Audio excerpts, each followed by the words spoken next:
Hello, everyone. Good morning from here. I would like to welcome all of you and thank you very much for joining this online teaching. I'm very happy to be able to teach all of you the most important teaching, the Bodhisattva's way of life. As probably you all remember, but Shantideva was born in the 8th century in India and became a Buddhist philosopher, and he is best known for this influential text, Bodhisattva's way of life. So this text emphasizes cultivating bodhicitta through practicing the six perfections, six pāramitās. That's Shantideva's motivation. Remember, he said, "May I be a protector for those without one, a guide for all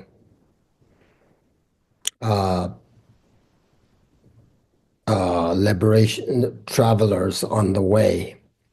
May I be a bridge and a boat for all who wish to cross the ocean, the river." So Shantideva emphasized bodhicitta, the altruistic intention to achieve liberation for the benefit of others,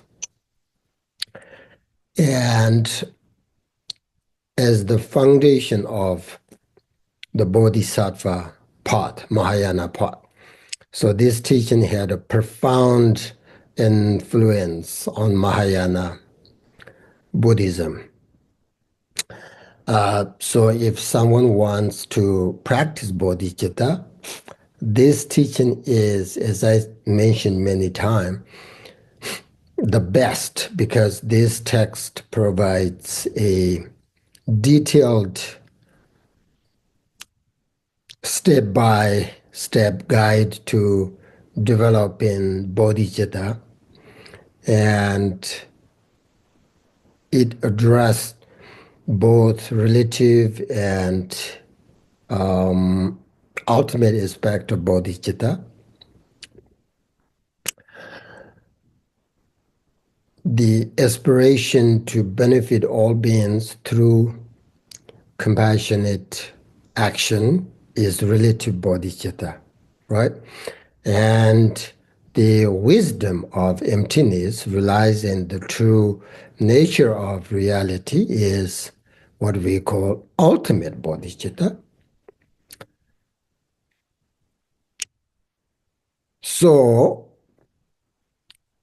this teaching is about universal human challenges, such as dealing with all kinds of negative emotions, anger, attachment, jealousy, and cultivating joy and finding purpose. And it addresses real world challenges with practical advice and makes it easier to embody bodhicitta in daily life. So this teaching is very practical and makes it easier for practitioners to integrate bodhicitta into their lives and take them on the bodhisattva path. So this is how we integrate this teaching into our life effectively. So don't have too many ideas, just to focus on this practice, bodhicitta. If we have too many ideas about our practice, may lead to uncertainty about where to begin. And if you jump from one idea to another,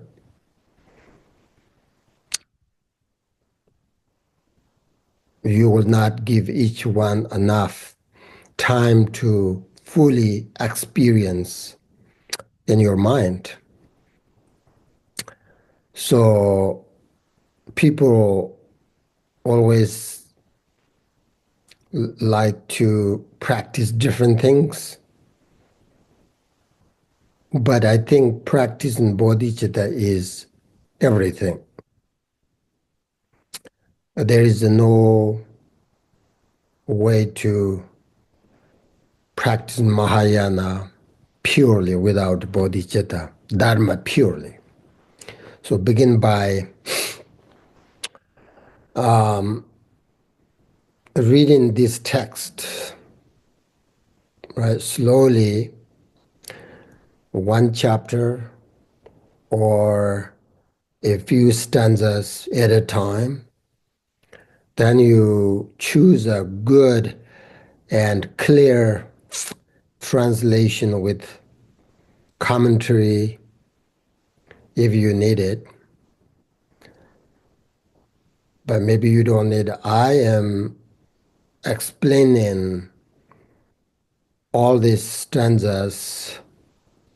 Try to, in your language, in your culture.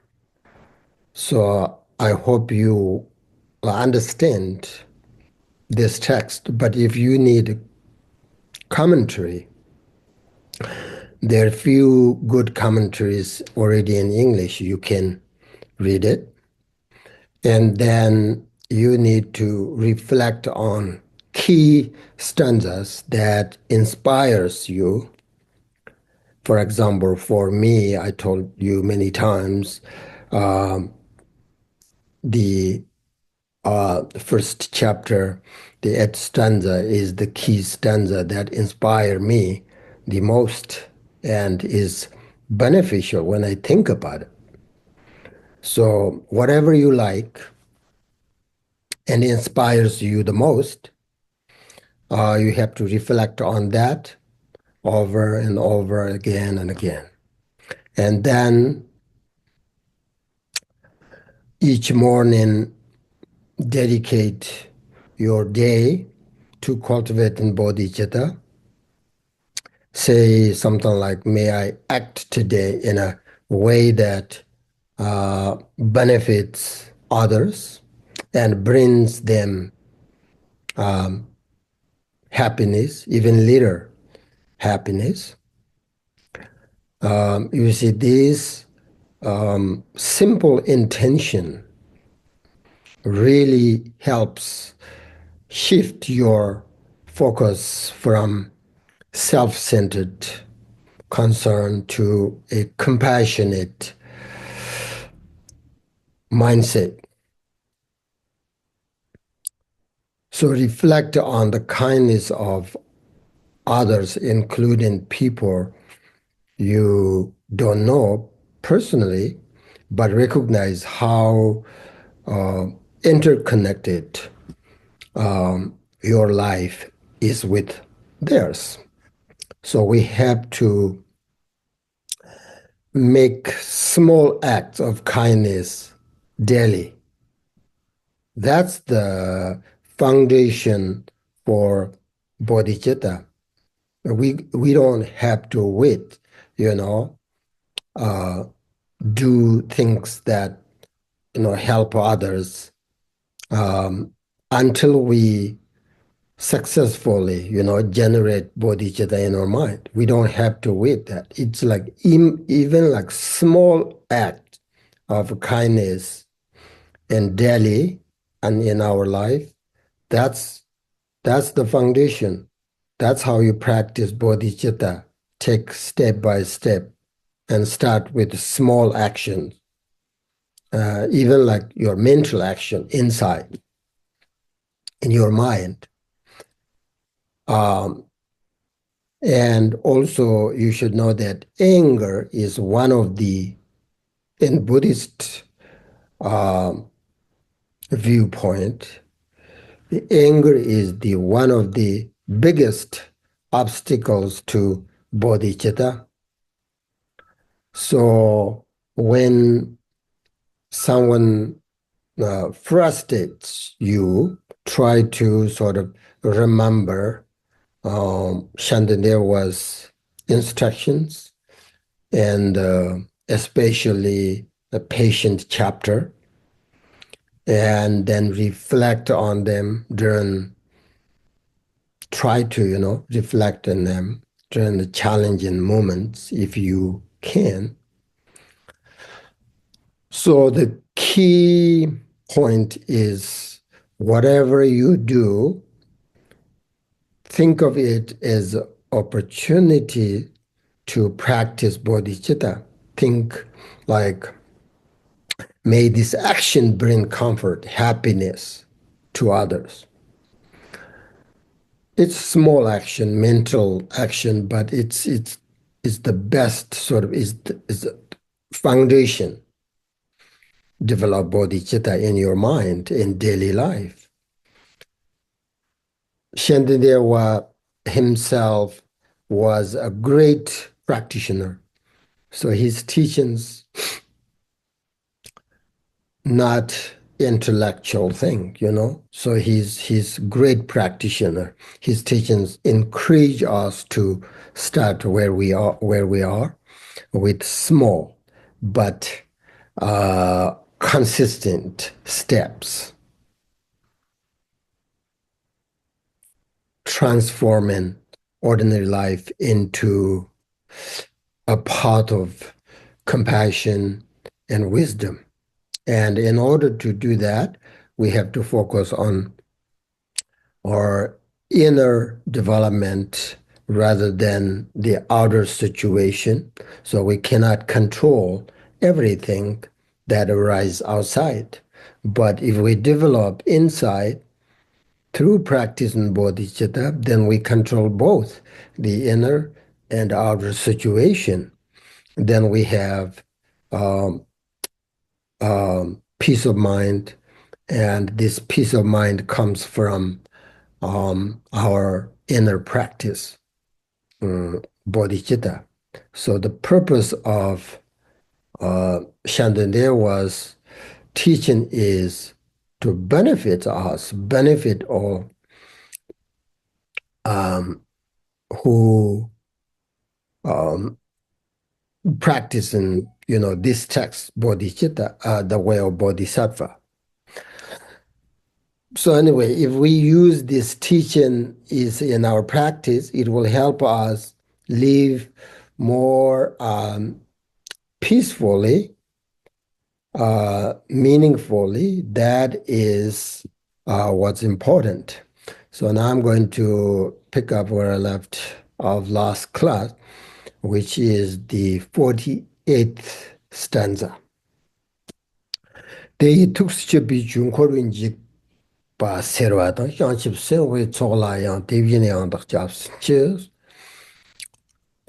says, in the dharma they have realized in their hearts, which eliminates the fear of samsara, and also to the assembly of bodhisattvas, I genuinely go for refuge in the same manner.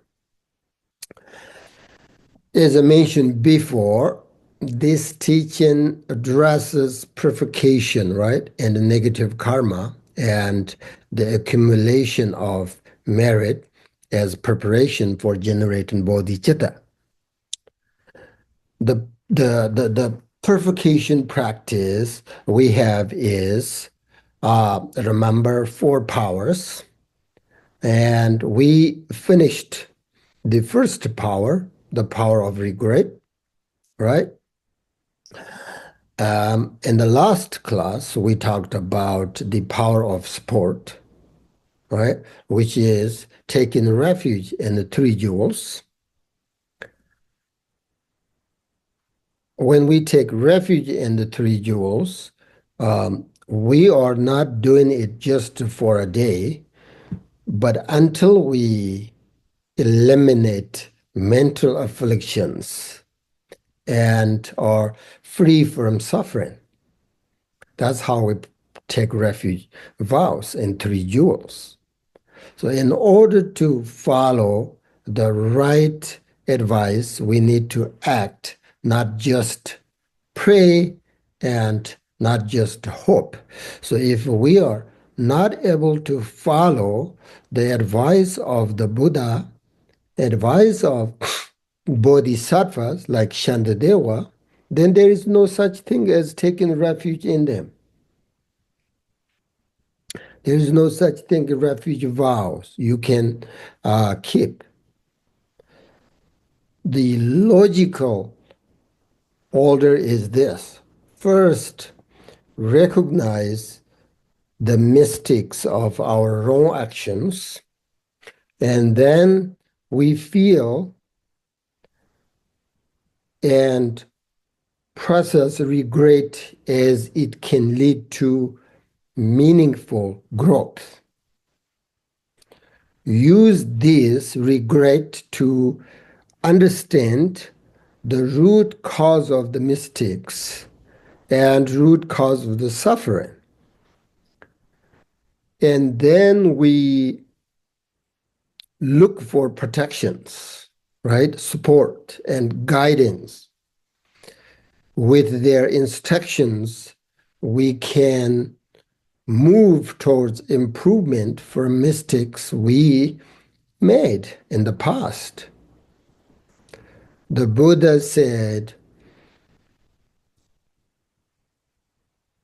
this right before he passed away. He said, "My dear friends, you should respect each other and follow my teachings. Try to control your mind and do not make mistakes that cause you and others suffering." And he also said, if you neglect my teachings, it means that you have never met me. It means that you are far from me, even if you are actually with me. But if you accept and practice my teachings, then you are very near to me, even though you are far away. He also said that you don't really see me just because of you see my body. Only if you accept my teachings and practice them, then you truly see me. You are truly with me all the time. So he said, my dear friends, this is my last moment, but do not forget that death is only the end, only the end of the physical body. But the true Buddha is not in human body. Not in human body. A human body must need to die, but the wisdom of enlightenment will be there forever, and the truth of the dharma and the practice of the dharma teachings. So as a Buddhist practitioners, we study together, we learn together, practice dharma teachings together under the three jewels is our support, is our guidance. So we have to follow. We have to do it. We have to act. Otherwise, there is no how. What do you mean by like taking refuge vows in three jewels if you don't act, if you don't practice dharma teaching? There's no such thing as taking refuge vows. So in the last class, we talked about teachings on seeking refuge in the Buddha. Remember how many times you recite last stanzas that we talked? That's how you You have to study, you have to learn, you have to concentrate, you have to meditate. Now, here, this stanza is about taking refuge in dharma, right? And bodhisattvas. So we're going to take refuge in them as well. It says, in the dharma they have realized in their hearts, which eliminates fear of samsara. Right? So when the Buddha still was on the path of learning, he gathered the accumulations of merit and wisdom, and finally, after he attained liberation, he said, I have found a nectar like a dharma, which is profound, which is peaceful, which is luminous, right? So this is the meaning of in the Dharma. They have realized in their hearts. Shantideva was here. In the Dharma, they have realized in their heart, which eliminates fear of samsara, fear of negative emotions. That's why we should take refuge in the Dharma.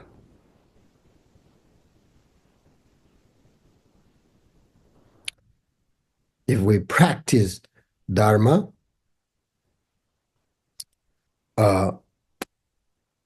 it eliminates suffering of samsara and fear of samsara. If we practice Dharma, we will experience, we will have realization of profound, peaceful, luminous, as Buddha Shakyamuni himself realized. We're not different. And also from today onward, I genuinely go for refuge to the noble sanghas, the assembly of bodhisattvas, as my companions. So now we're talking about this power of sport. Now the next 49th stanza, Dagnin jikpi nam dagni kunduzang la dagnin jambyang la dagni chi daglin number jis. Taking bodhisattva refuge in Buddha Dharma Sangha. So it says, overwhelmed by fear, I offer myself to Samandabhada and to Manjingosha, Manjushri as well. I make an offering of my own body. Okay? So here it says, overwhelmed by fear. The fear of death, fear of what comes in the intermediate state after death, the fear of falling into the lower realms in the next life, etc. Someone can protect us from these fears by offering wisdom, guidance, and a sense of refuge. So this protection often comes in different ways depending on your beliefs or your perspective. So fear arises from the unknowing, right? Or misunderstanding. Spiritual teachings can remove the fear of death by practicing and, according to here, the offering. So in Buddhism, we take refuge and Buddha and bodhisattvas because this provides a sense of safety and comfort, and it helps reduce our fear of death and the fear of lower realms. So here we offer ourselves to Samantabhadra and Manjushri. We are asking them to protect us from these fears. And protection doesn't mean eliminating our fear entirely, but empowering us to face it with courage, trust, and understanding. It's a combination of inner transformation and external support. So the most important method for eliminating fear is living with peace and letting go of attachment to our body. That's why it says here, Shantideva mentioned here, offering our body to bodhisattvas is the great and good method. That's a stanza. And then now the 50th stanza, tukji chotpa mantra chani zingan telaya nyamtang naru wodan bo digdan dagla chapdasor. It says, to the protector Avalokiteshvara, whose compassionate activity is without delusion, I cry out in the depths of desperation, please grant me your protection, evil as I am.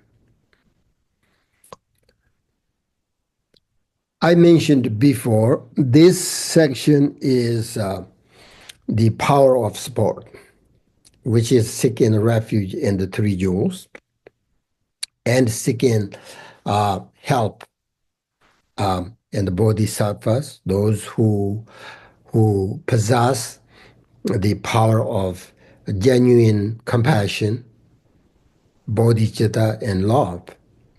So here again, take refuge in Avalokiteshvara, the compassionate bodhisattva,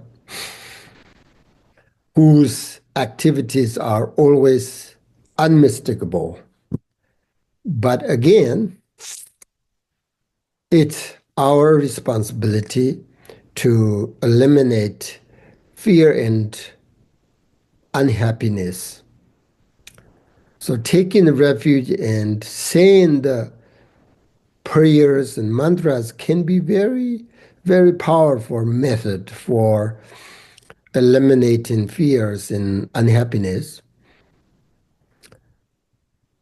as it often provides comfort and a sense of connection, good connection. For some people,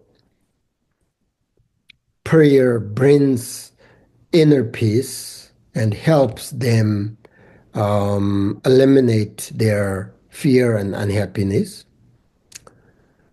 However, it will be difficult to eliminate unhappiness only through prayers without sort of training our minds through meditation effort. So it's like if you wanted to go to the other side of the river, but you don't want to cross the water by walking, or you don't want to take a boat or anything else, you just sit and pray. Think about that. Is it possible to get to the other side of the river through your prayer alone? Impossible. Prayer will inspire you to get into the boat. That's the benefit of prayers and mantras and all these rituals that we practice.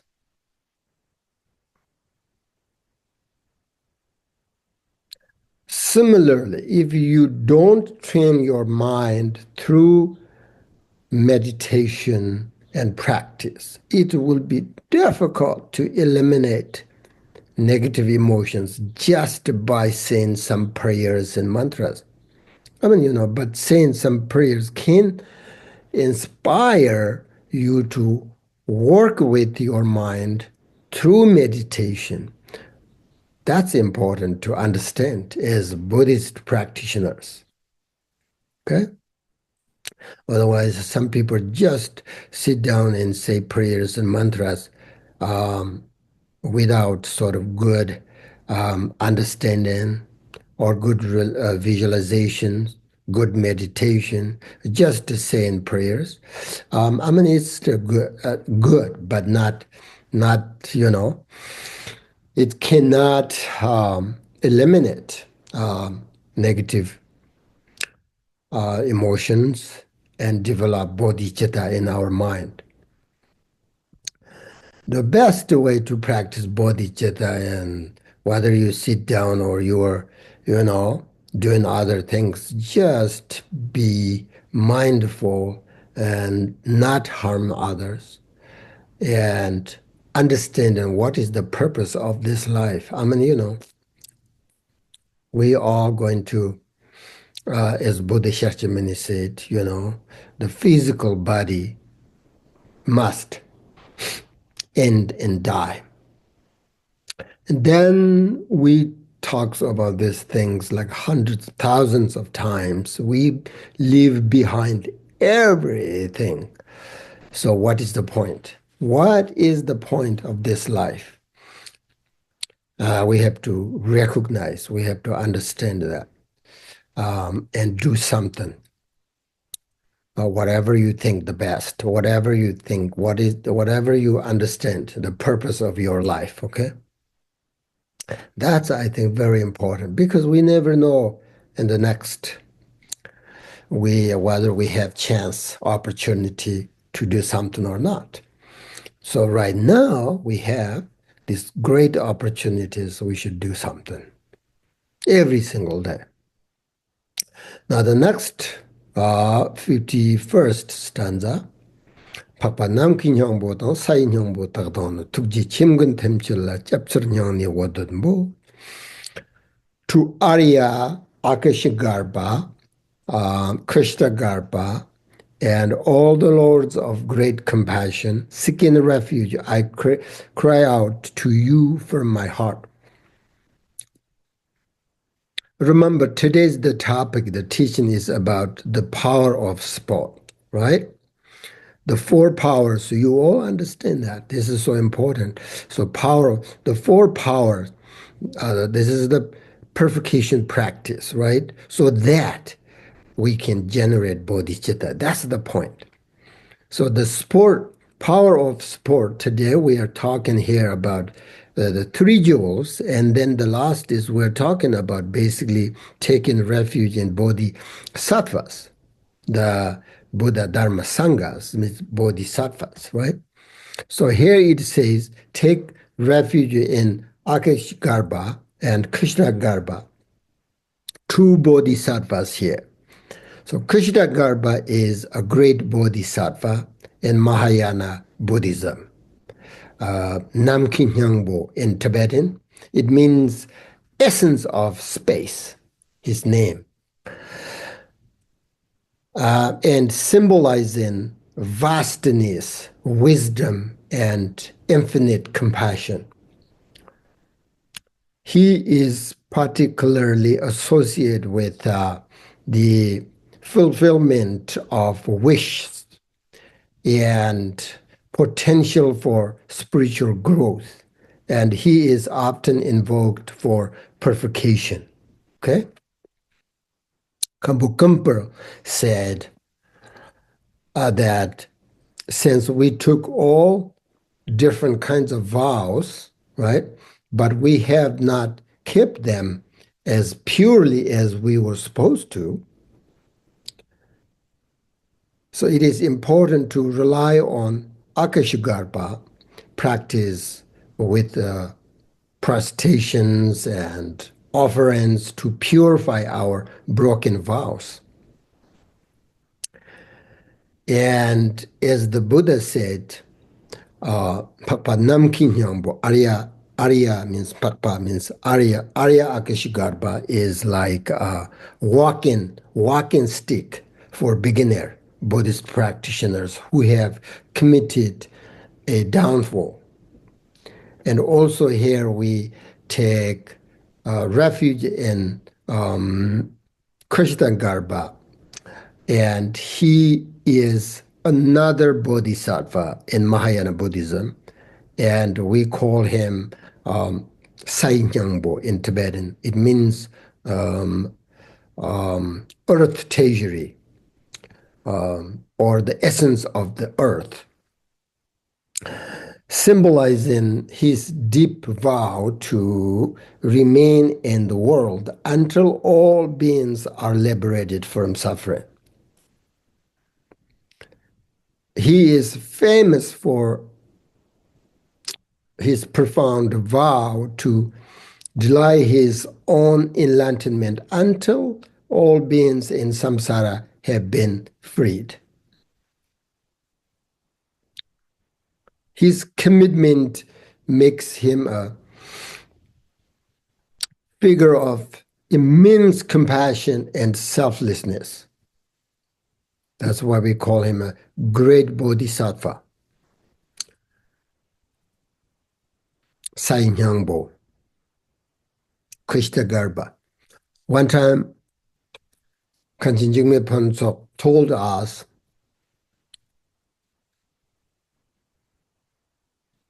he had a vision of Krishnagarbha,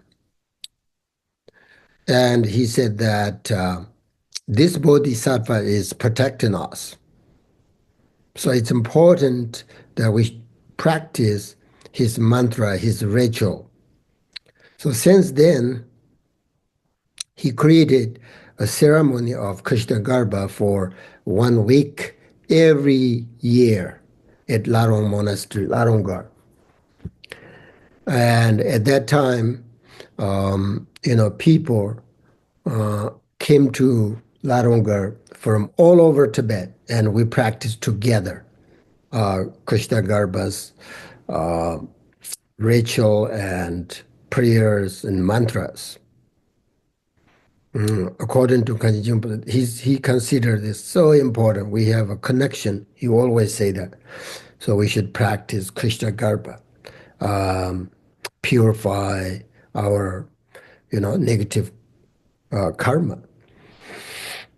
And Krishnagarbha is also often invoked for protection, especially for children and travelers.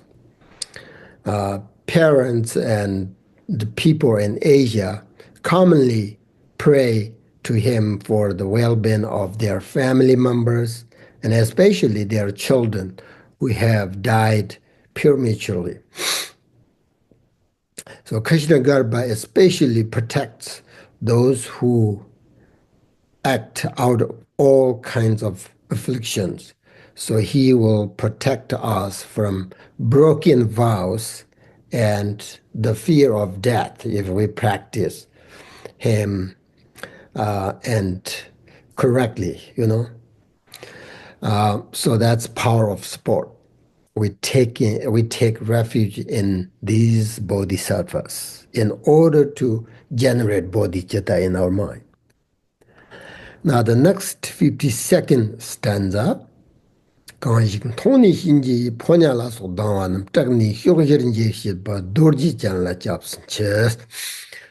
take refuge in Vajrapani, holder of the diamond, upon the sides of whom all harmful beings, such as the messenger of the Lord of Death, scatter in the 4 directions.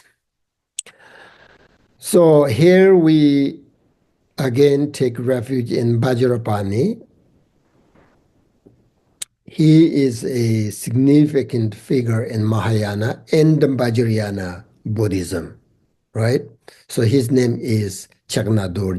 In Tibetan, it means the holder of Vajra. He represents the power and strength of the Buddha. Vajrapani is considered one of the three principal bodhisattvas. Remember, Avalokiteshvara, Manjushri, and Vajrapani. They represent compassion, wisdom, and power, which is, Buddha's qualities. Power, compassion, wisdom, and power.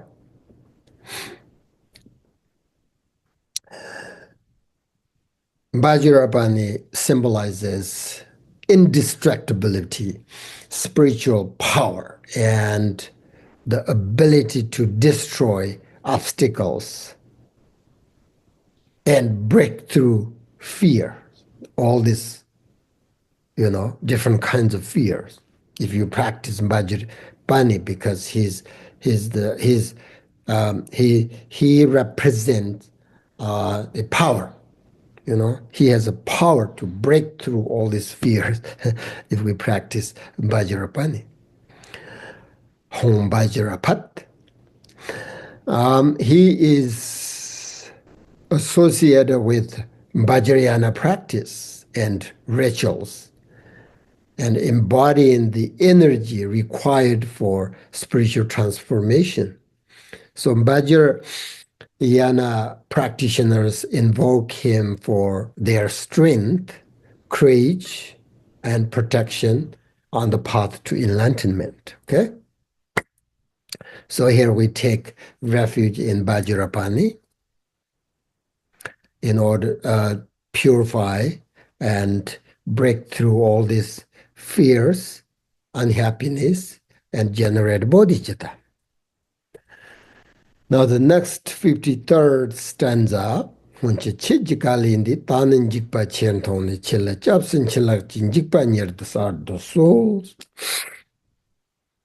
it says, in the past, I transgressed your teachings, but now, seeing such great terror, I take you as my refuge. By doing so, swiftly move all my fears.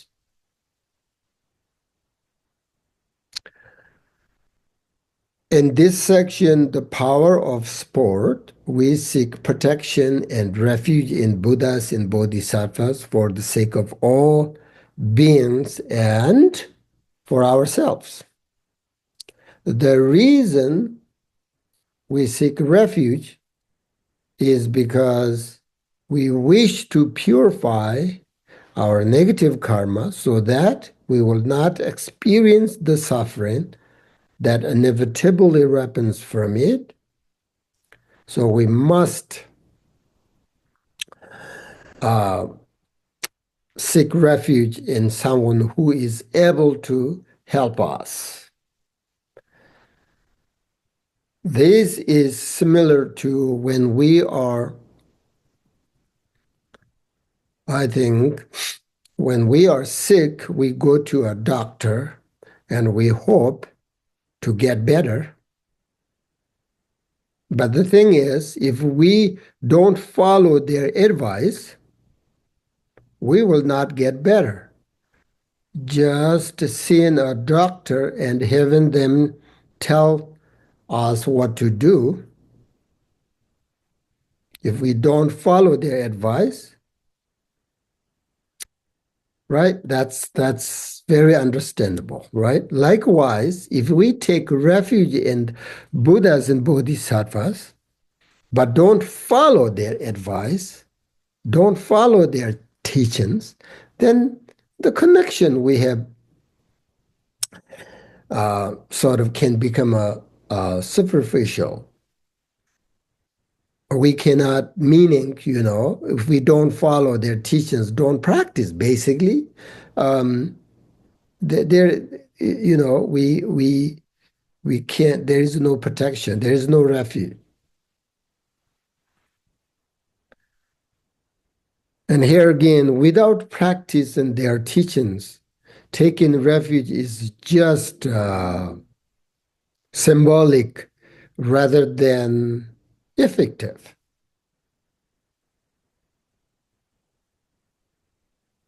We can say like, oh, we are Buddhist. I take refuge 3 jewels.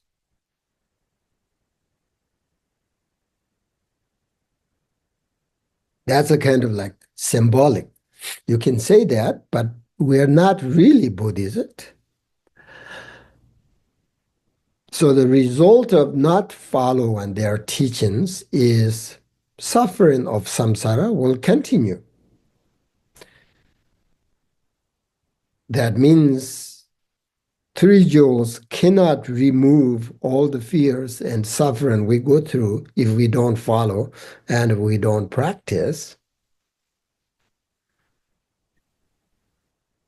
Their teachings guide us towards freedom from negative cycles. That's how we eliminate suffering.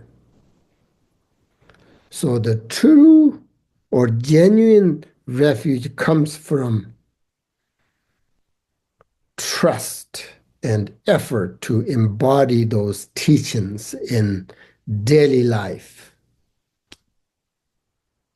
That's so important to understand. So in this stanza, it talks about in the past, we ignores their teachings out of laziness or ignorance we have. Up until now, acted against their teachings and their wishes, right? The teachings always say, don't harm yourself, don't harm others. We do that. That means we sort of, in the past, we acted against sort of their teachings and their wisdom, their wishes, all that. So we have committed negative actions.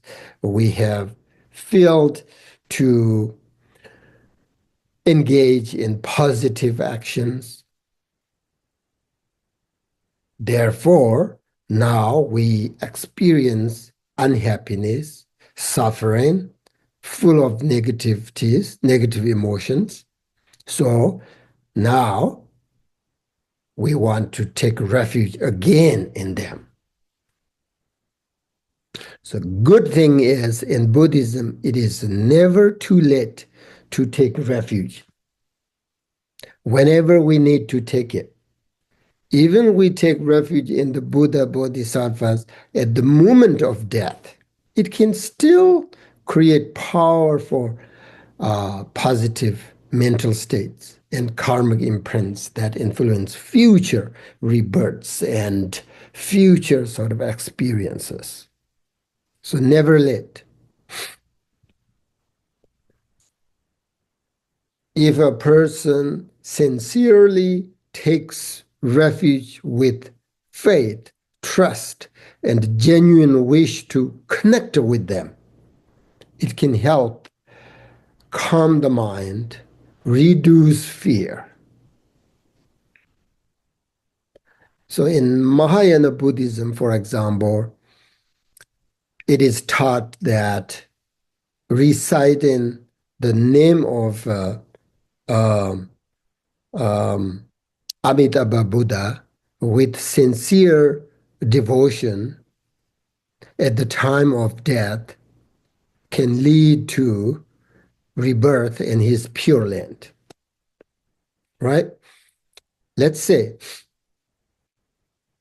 even if the Pure Land doesn't exist, but if someone totally believes in it, it is still very powerful because of their faith and intention. Their mind would be directed toward virtuous qualities. Oh, I want to rebirth a Pure Land, Buddha Amitabha's realm. In order to reach there, I need to do this, do that, practice this, practice that, right? A sincere wish to be reborn in Pure Land cultivates positive mental states like devotion,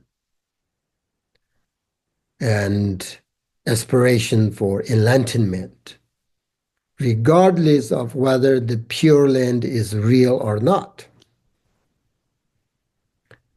Such a person would still benefit from their virtuous aspirations and create positive karma. So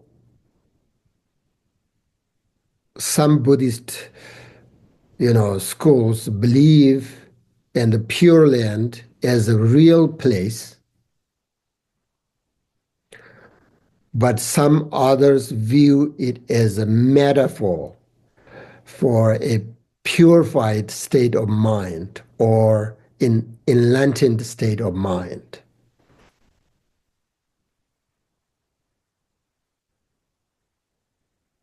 Whatever you experience, it is your mind, and the mind is who created everything.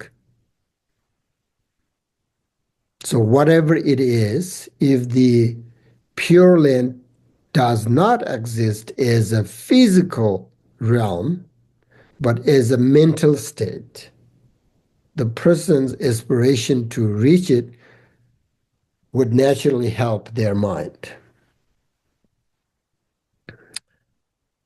It's because imbued with qualities like wisdom, like compassion, and it would lead them closer to awakening, enlightenment. Therefore, in Buddhism, sincere practice and positive aspiration are very how do I say, never wasted, even if you don't believe the Pure Land exists as an agent. Shantideva sometimes talk about, Pure Land exists as a physical realm. Shantideva sometimes talk about, Pure Land doesn't exist. Everything is in our mind. Pure realm is a metaphor for purified state of mind, which is in enlightened state of your mind. That's what we call Pure Land. Does it make sense? If you imagine, like if you purified all your negative emotions, attachment, anger, ignorance. There are so many negative emotions, but the root of all of that is these three: attachment, anger, ignorance. Imagine this, like you purified all of these three negative emotions, and there is no attachment, anger, ignorance, if it's possible. That's what we call enlightenment. That's what we call, Shantideva sometimes called pure land, Amitabha's Buddha realm. I mean, there are different kind of pure realms because of your practice.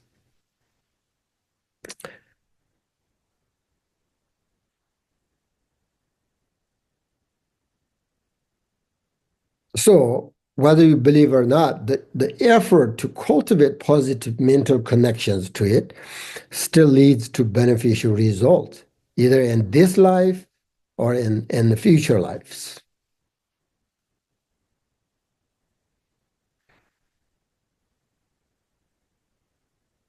I totally believe that our mental intention, motivation, and effort are what truly matters. It's because that can change our path and can eliminate negative actions and develop positive actions like bodhicitta and can change future experiences. That's for sure. I totally believe. Therefore, whether or not the Pure Land exists physically outside is not the point. It's not the point.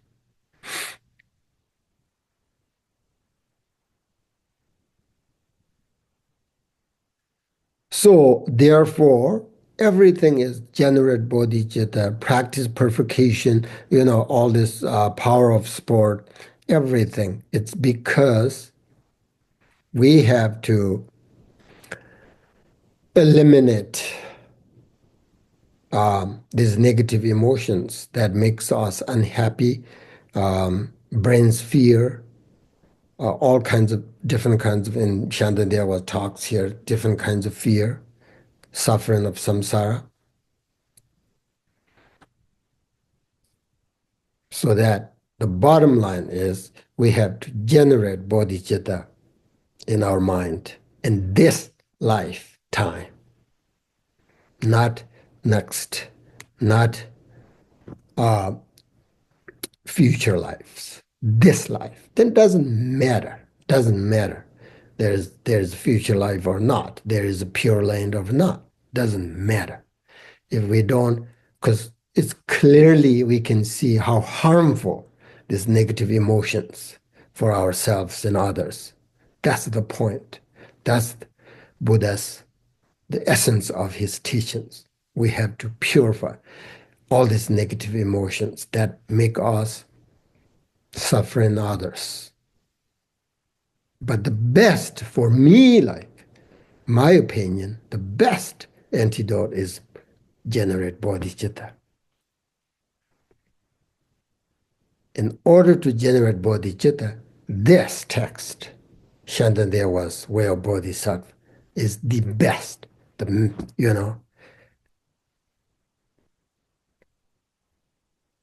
If you don't read all the stanzas, you just pick up one stanza, sometimes it doesn't make sense to you. So you have to read, you know, all the stanzas, and because all these stanzas connected to each other. So if you don't understand the first stanza and pick one there, it sometimes confuse you. So it's important how to practice this text. If you know how to practice this text, this is the best teaching. Generate your bodhicitta. Okay, I'm going to stop here and now going to meditate for a few minutes. Uh, uh,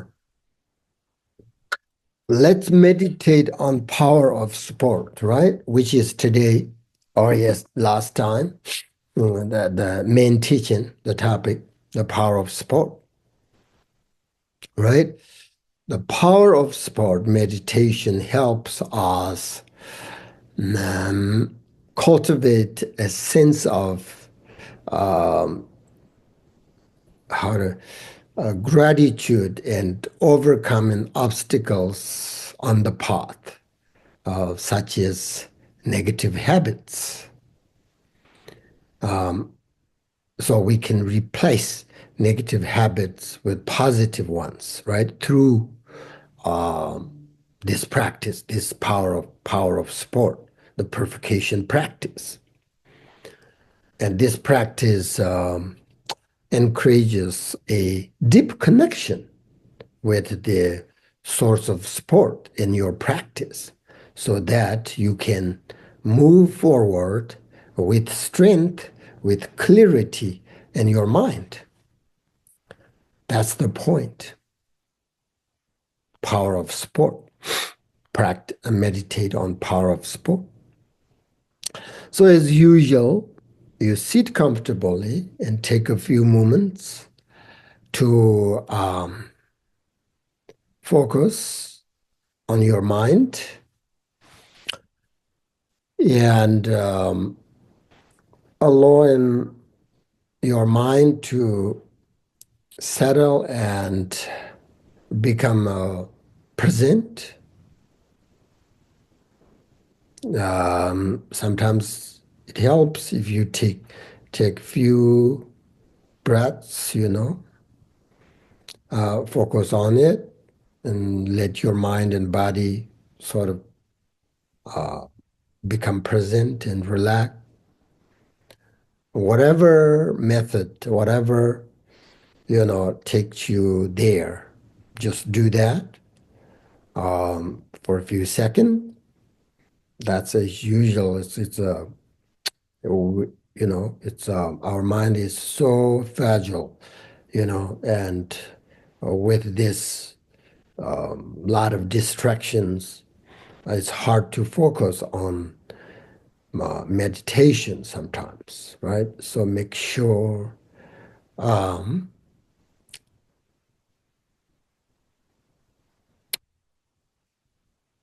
focus on the mind, the awareness, and settle your mind, become sort of present.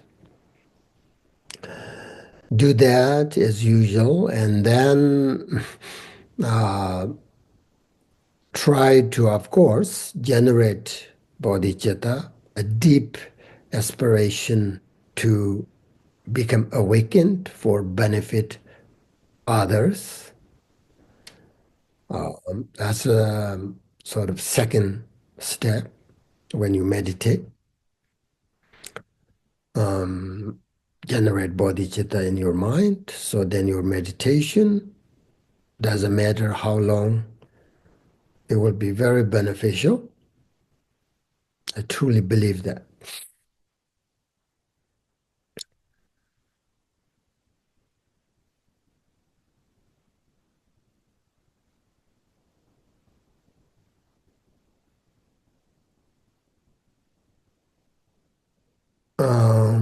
And then since we're going to practice power of sport,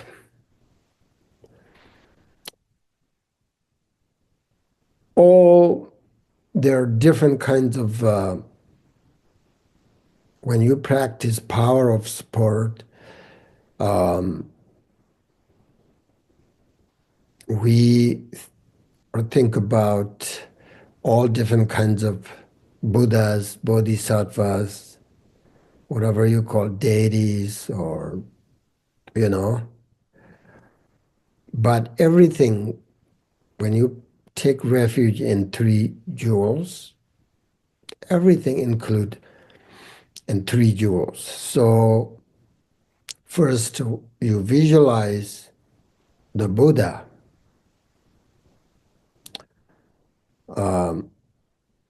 in front of you. He is radiant, very compassionate, and especially his fearlessness.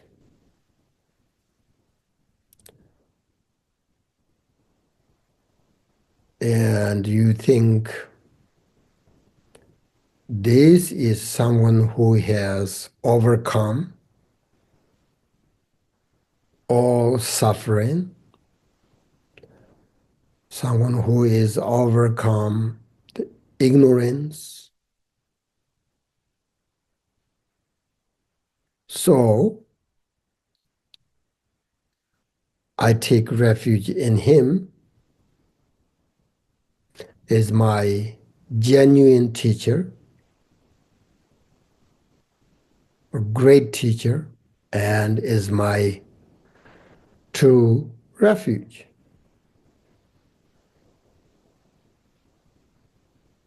That's how you practice power of sport in Buddha. Visualize him, think about his qualities. It's not that difficult. He was a human being, is like ourselves, but went through all these challenges and overcome all sufferings, eliminated all the mental afflictions. So if he is not your genuine teacher and not your refuge, true refuge, then there is no such Buddha. So you have to visualize him in front of you. Really, you have to trust and believe. As I said, Buddha himself said, if you follow my teachings, I am there with you.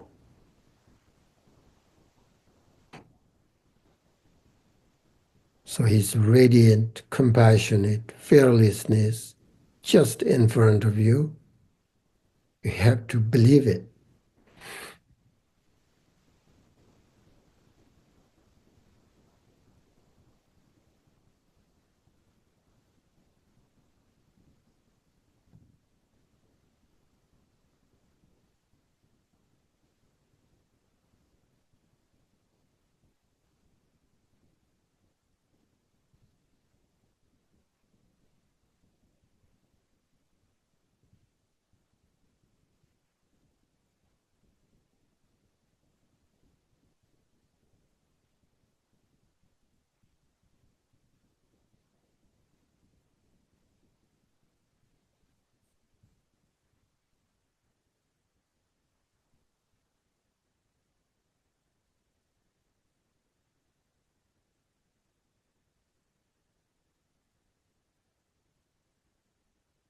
Meditate on him like that, just to focus on him and his qualities and take refuge, true sort of genuinely take refuge in him. And then now reflect on the Dharma teachings and see the Dharma teachings as a clear light of wisdom. Remove attachment, anger, ignorance. Think this path leads to freedom from suffering of samsara if we follow and practice Dharma teachings. So you say, I take refuge in the Dharma as my unmistaken sort of path, as my true refuge.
Take refuge literally means, you you make a commitment in your mind. I am going to do this. I am believing in this truth.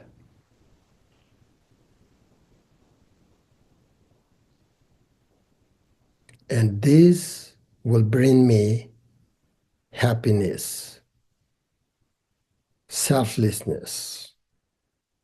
This is what I want rest of my life. That's what we call refuge, take refuge, vow. So Dharma teachings and take this path, this refuge leads to freedom from negative emotions. So therefore, this is my true refuge. So you take refuge in Dharma, make a commitment, and then now reflect on the Sangha, noble Sangha. You have to think how they support your practice, providing sense of belonging, sharing similar interest and similar beliefs. Think these are companions on the path as my genuine spiritual friends. So therefore, my true refuge.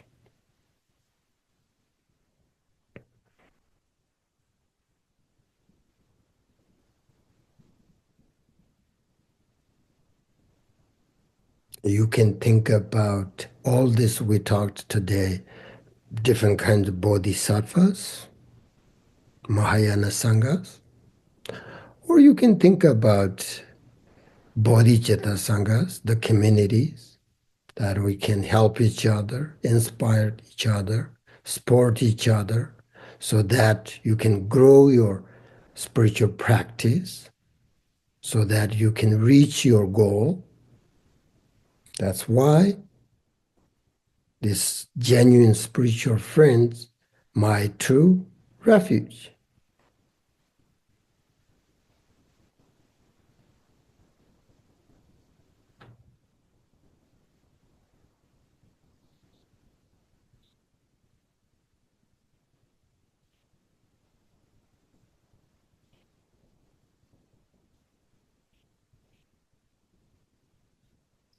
So let the feeling of trust,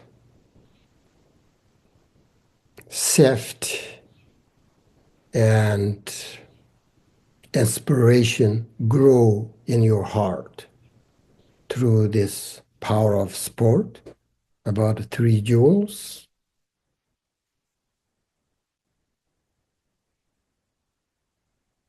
Nothing else. Buddha, Dharma, Sangha.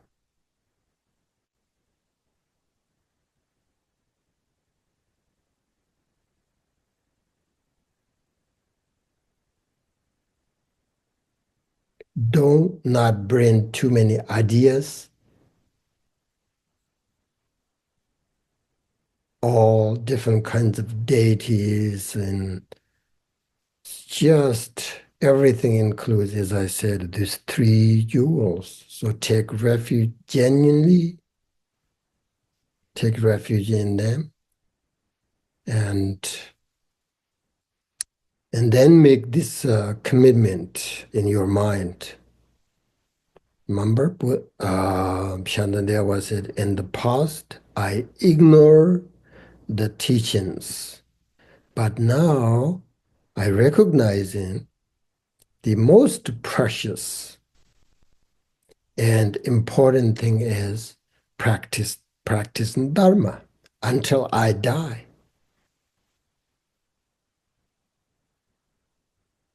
So I take dharma practice as my protection, as my unmistaken path. That's why in one of the Buddhist teachings, philosophy, it says dharma is everything. Buddha is dharma. Sangha is dharma. So if you take dharma practice as your protection, dharma is your unmistaken path, dharma is your true refuge, then basically you have 3 jewels. So I'm going to practice dharma every single day in my life and generate bodhicitta. So you visualize all 3 jewels and their qualities like that. And then at the end, you make this commitment. And then with that commitment, then you just relax right there and let go of all the thoughts and distractions in your mind. just meditate without any thoughts, and then just relax there and meditate.